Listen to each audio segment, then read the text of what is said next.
Bonjour les multipassionnés, alors aujourd'hui j'ai envie de vous parler de qu'est-ce que ça veut dire s'accepter, s'aimer pleinement.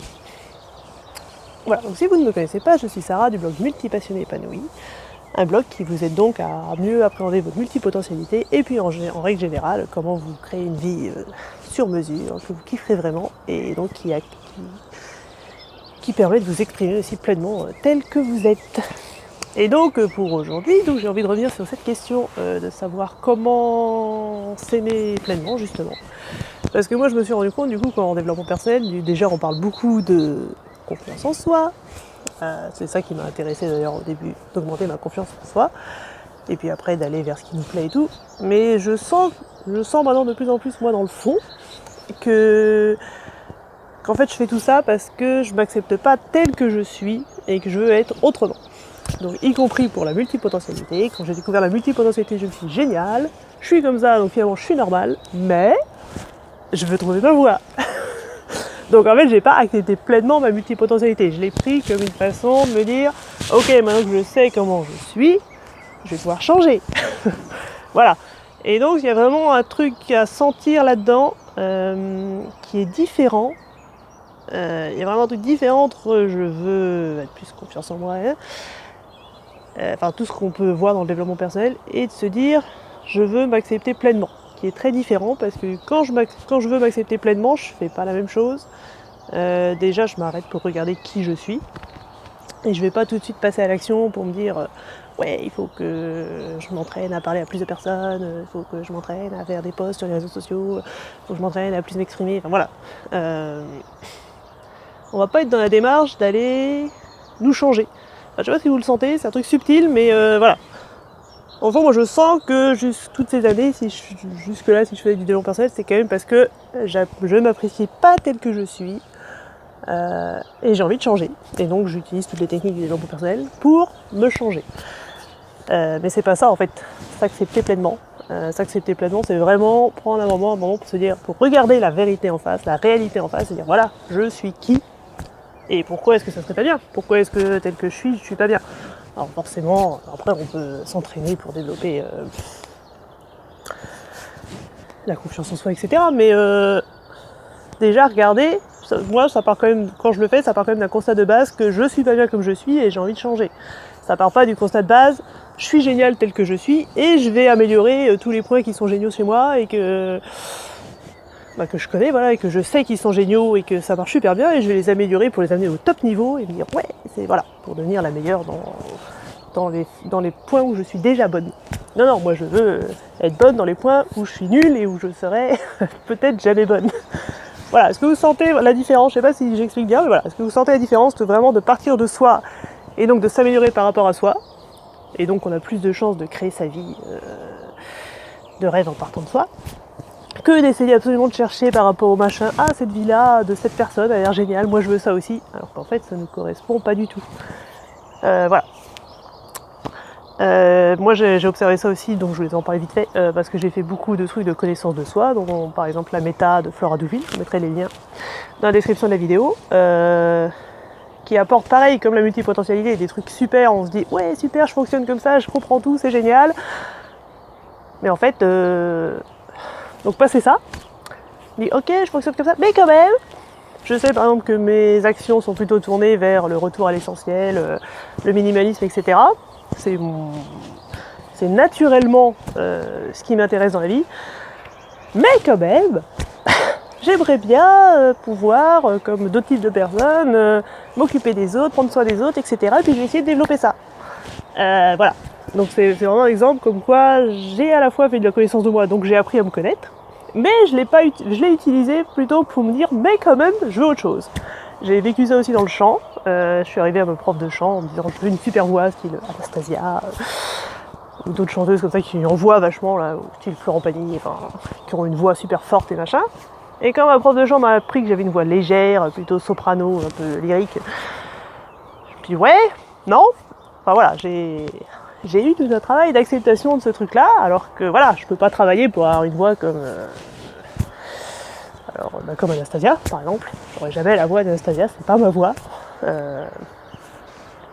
Voilà, et forcément on travaille mieux, on avance mieux à partir du moment où on reconnaît que bah, ma voix elle est comme ça, et maintenant qu'est-ce que je fais avec ça et comment je l'amène au top niveau avec la voix que j'ai moi, et que j'essaye pas d'avoir la voix de quelqu'un d'autre. Voilà, donc, je donne plein d'exemples pour que vous compreniez bien.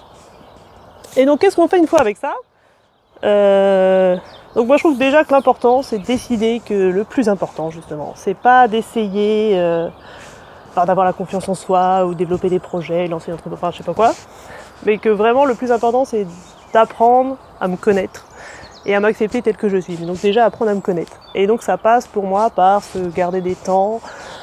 Moi je vais faire peut-être prendre une demi-heure tous les jours ou 1 heure ou 2 heures par semaine, enfin voilà, à vous sentir, pour prendre le temps de me regarder, de me reconnaître. Mais alors quand je dis ça, c'est pas que les choses négatives, parce que moi je suis très branchée qui va pas. Voilà. Donc je vois très bien tout ce qui va pas chez moi et tout ce que je peux améliorer. Mais c'est aussi important de regarder comment je fonctionne, voir là où je suis bonne. Donc on peut prendre un papier et noter toutes les choses où je suis particulièrement bonne, que j'arrive particulièrement bien à faire.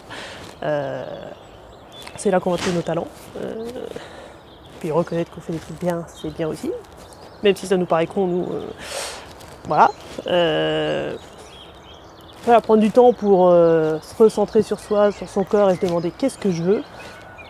Faire donc par exemple ma vision à 25 ans, enfin mon rêve le plus fou, ma vision à 25 ans ou à 100 ans, 300 ans.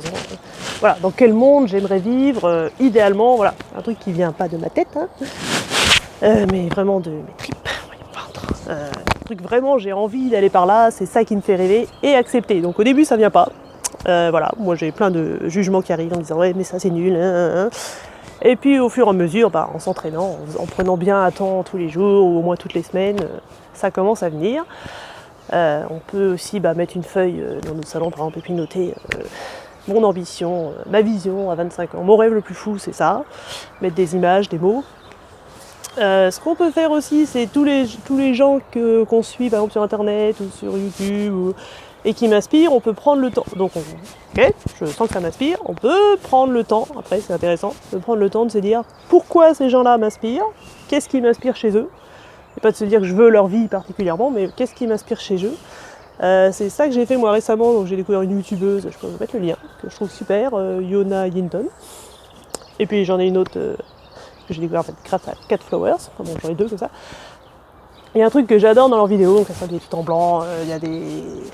il y a un truc que j'adore dans leurs vidéos, et je me disais ouais j'aimerais bien faire ça, mais je savais pas quoi, qu'est-ce que j'aimais là-dedans, donc l'autre fois en marchant j'y ai pensé, justement me demander qu'est-ce qui m'inspire chez elle, et je me suis rendu compte qu'en fait moi j'adore tous les mondes un peu féeriques,